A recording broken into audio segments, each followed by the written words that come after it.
Moving on to our top story this morning. 2 students and 2 teachers are dead and at least 9 other people are injured after a school shooting in North Georgia.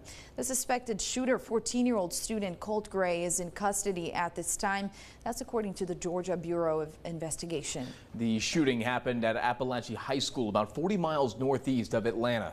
Their school year started a little over a month ago, and this is a terrifying situation for anyone. And of course, our hearts go out to those impacted. Well, all of this as El Paso's district attorney in tandem with the FBI and local school districts are cracking down on false school threats. Local law enforcement saying school threats can quickly cause panic among parents, students, staff, and the rest of the community. KTSM 9 News reporter Diana Castillo explains what efforts they're taking to get their point across. Now, you may see a PSA about false school threats floating around on social media. It's made its debut today, and the goal is to reach not only students and staff, but the rest of the community, urging people if they see something, say something. Every week, any school district in our community is seeing gun and bomb threats. And as we have seen just today in Georgia, we have to take every one of these threats seriously.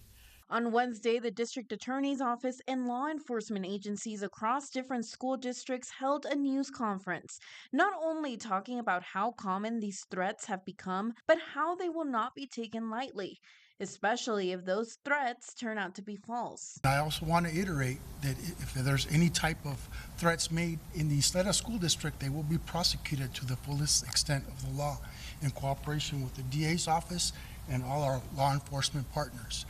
These type of events, they disrupt the classroom.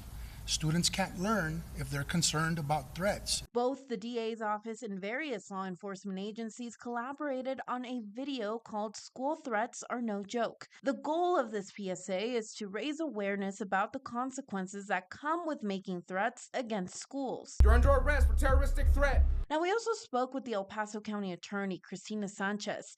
Her office handles juvenile cases and says school threats are felony offenses. So we know that in 2023, we had over 15 cases. We're seeing about the same amount of cases, at least in this period of time this year.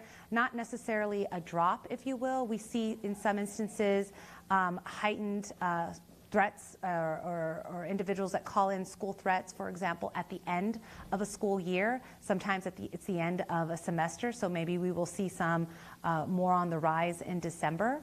Now, that PSA is now live, and additionally, officials are urging parents to pay attention to their kids and what they're posting on social media. Again, if you see something, say something.